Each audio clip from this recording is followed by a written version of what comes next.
नमस्कार। चलिए आज भारत की शासन व्यवस्था के बिल्कुल दिल में उतरते हैं। अगले कुछ मिनटों में हम ये समझने की कोशिश करेंगे कि हमारी संसदीय प्रणाली यानी पार्लियामेंट्री सिस्टम आखिर काम कैसे करता है और साथ ही विधायिका और कार्यपालिका के बीच के रिश्ते को भी समझेंगे। हमारी इस चर्चा की शुरुआत इस बहुत ही गहरे विचार से होती है कि हमारा संविधान सिर्फ नियमों की एक किताब नहीं है, बल्कि एक जीता जागता दस्तावेज है। मतलब ये देश की बदलती ज़रूरतों के साथ खुद भी बदलता है, और हमारी संसद ही वो जगह है जहां ये बदलाव एक शक्ल लेता है। तो ये हमें एक बहुत ही बुनियादी सवाल पर ले आता है। आखिर भारत को चलाता कौन है? जवाब कुछ गिने चुने नामों या चेहरों में नहीं है, बल्कि एक पूरे सिस्टम में छिपा है, जिसे आज हम समझने वाले हैं। और पता है, इस बहुत बड़े और जटिल सिस्टम की नींव एक बहुत ही सीधी साधी और ताकतवर चीज में है, एक वोट। जी हाँ, हर एक वोट लोकतंत्र की वो पहली ईंट है जिस पर सरकार की पूरी इमारत खड़ी होती है। करोड़ों वोटों की इसी ताकत को एक शक्ल दी गई है, संसद भवन।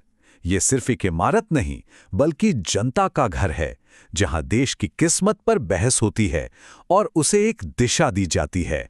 70 सालों से भी ज्यादा ये जो गोल इमारत हम देखते आए हैं, जिसे अब संविधान सदन कहते हैं, वो हमारे लोकतंत्र का दिल रही है।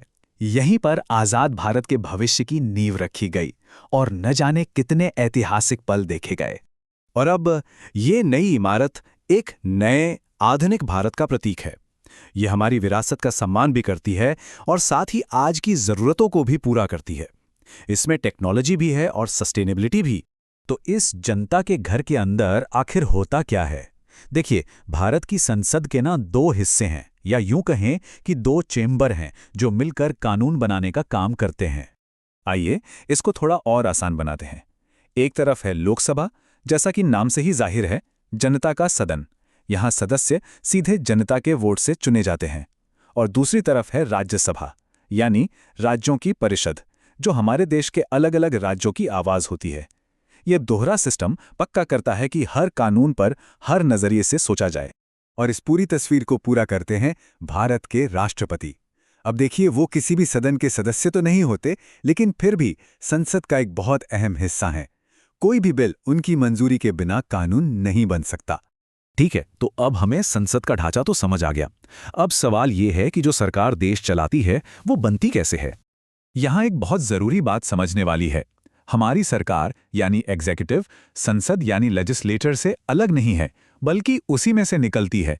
आप ऐसे सोचिए, लोकसभा चुनाव के बाद जिस पार्टी या गठबंधन को बहुमत मिलता है, वही टीम सरकार बनाती है और उन्हें हमेशा संसद को जवाब देना होता है। अब आते हैं संसद के सबसे जरूरी काम पर, देश के लिए कानून बनाना।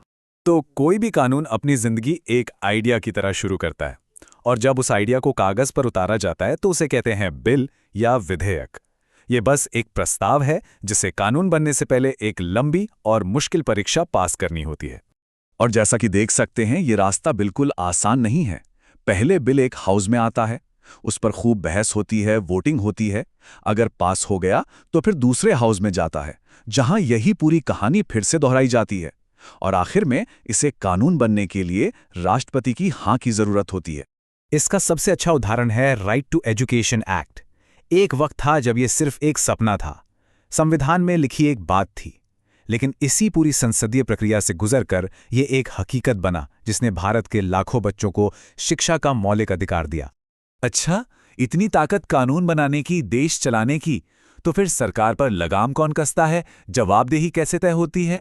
इसका एक सबसे दमदार तरीका है प्रश्नकाल या क्वेश्चन आवर।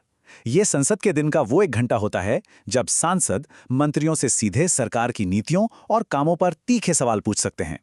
इससे सरकार सीधे जनता के चुने हुए प्रतिनिधियों को जवाब देने के लिए मजबूर होती है। लेकिन बात सिर्फ प्रश्नकाल पर खत्म नहीं होती, और भी तरीके हैं, जैसे पार्लियामेंट्री कमेटीज, जो सरकार के काम की गहराई से जांच करती हैं। और हाँ, हमारी अदालतें भी हैं, जो देखती हैं कि कोई भी कानून संविधान के खिलाफ तो नहीं है। ये सब मिलकर एक मजबूत चेक्स एंड बैलेंसेस का सिस्टम बनाते हैं। और देखिए, संसद हमेशा इतनी सीरियस जगह भी नहीं होती। जैसा कि इन शायरियों से पता चलता है, यहाँ तीखी बहसों के बीच भी हाजिर जवाबी और ह्यूमर की जगह होती है। ये हमारे लोकतंत्र की खूबसूरती है। तो ये पूरा सिस्टम कानून बनाना, सरकार से सवाल करना, ये सब घूम फिर कर हमें वहीं ले आता है जहां से हमने बात शुरू की थी, यानी भारत के नागरिक की भूमिका पर। लेकिन सब कुछ ठीक नहीं है। इस सिस्टम में भी अपनी चुनौतियां हैं, जैसे संसद में बार-बार हंगामा होना, अच्छी बहस की कमी या जरूरी कानूनों का अटक जाना। ये सब बातें इसकी काबिलियत पर सवाल खड़े करती हैं।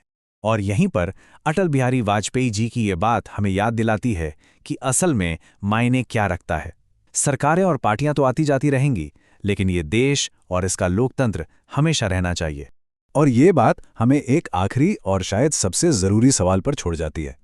इस लोकतंत्र को अमर कौन बनाएगा? इस जनता के सदन की असली ताकत और हमारे लोकतंत्र का भविष्य आखिर में हम सब पर ही निर्भर करता है, जागरूक और सक्रिय नागरिकों पर।